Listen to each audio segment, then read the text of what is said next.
Olá, você que está aí em casa, já parou para pensar por que é importante treinar pernas? Ou você não gosta muito de treinar esse grupo muscular? Pois é, hoje a gente vai estar conversando um pouquinho mais sobre isso. Qual a importância de treinar esse grupo muscular extremamente importante no nosso dia a dia? Não é, Wilson?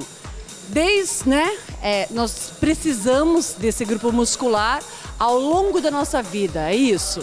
Exatamente. A musculatura dos membros inferiores é extremamente importante para a gente realizar as atividades do dia a dia.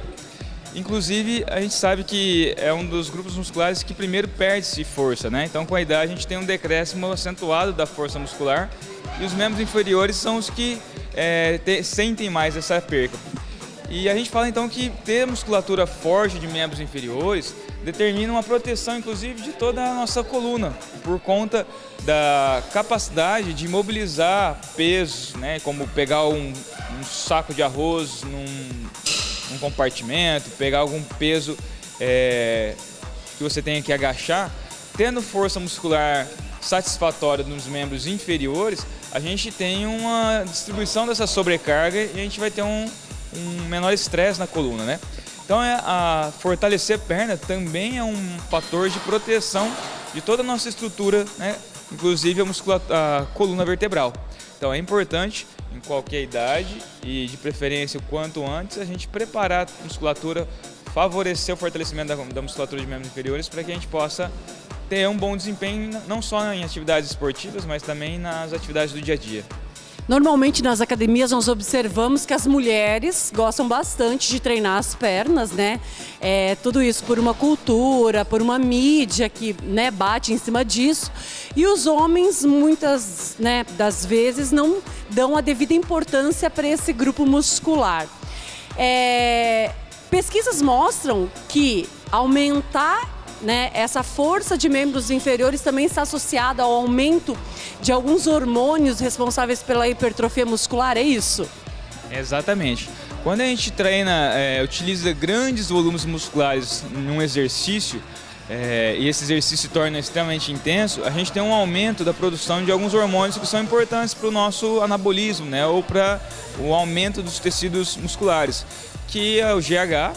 Mas também a gente tem estudos mostrando aumento dos níveis de testosterona, né?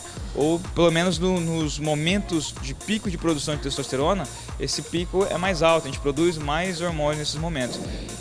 Então o exercício físico de uma forma geral, mas o exercício de alta intensidade, caracteriza o exercício de fortalecimento, de musculação, com grandes grupos musculares, sendo que os membros inferiores são, né, o conjunto de massa muscular maior que a gente tem com relação ao nosso corpo.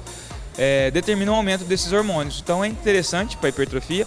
E lembrando também, né, é uma dica até, o homem, mesmo com um tronco avantajado, quando ele tem os membros inferiores desenvolvidos de uma forma harmônica, ele tem uma aparência de mais forte, né? Parece que o volume muscular dele, tanto os membros superiores quanto inferiores, determina uma imagem de indivíduo mais forte, mais amplo, maior. E isso é o que geralmente os homens buscam, né? Mas por conta dessa dificuldade ou negligência do treino de membros inferiores, a gente acaba não tendo isso. Então é uma dica, treine perna que você vai parecer mais forte. E assim, as possibilidades de treinamento de membros inferiores, nós podemos nos resumir às academias de ginástica ou nós também temos outras possibilidades?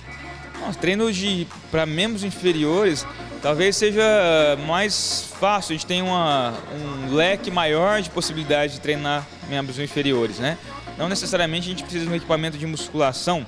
É claro que esse favorece a gente trabalhar de uma forma mais localizada, utilizar cargas, pesos mais elevados, mas a gente pode fazer isso de forma livre, né? Ou com o próprio peso do corpo, ou acrescentando sobrecarga com pesos livres, com barra, com halteres. Então a gente pode improvisar, a gente pode utilizar outros mecanismos como borrachas, como bolas, para poder potencializar, aumentar a sobrecarga nos exercícios de membros inferiores. Então a gente tem um leque muito vasto de possibilidades aí.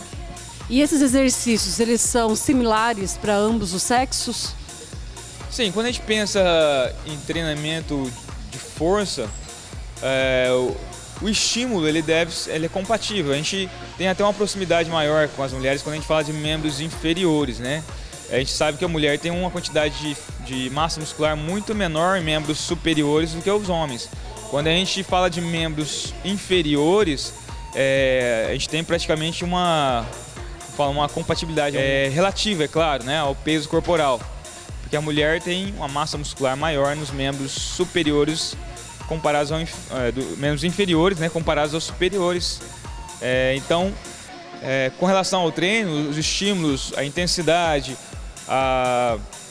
os tipos de exercícios praticamente são os mesmos.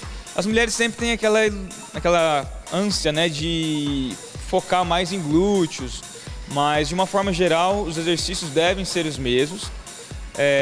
Alguns aspectos quanto à recuperação, a mulher tem uma recuperação mais acelerada, muitas vezes por uma série de fatores, então elas acabam treinando mais vezes pernas. Os homens têm uma capacidade de recuperação um pouco reduzida em comparação às mulheres. Talvez eles precisem treinar com uma menor frequência na semana. No entanto, com relação à intensidade, com relação aos tipos de exercício, são iguais para ambos, né? Com relação à diferença apenas nessa questão de prioridade pessoal. A mulher gosta mais e quer mais a ênfase em bumbum. Então é isso que difere. Legal. E no próximo bloco, uma sequência de exercícios de membros inferiores para você que está em casa. Não saia daí, voltamos já.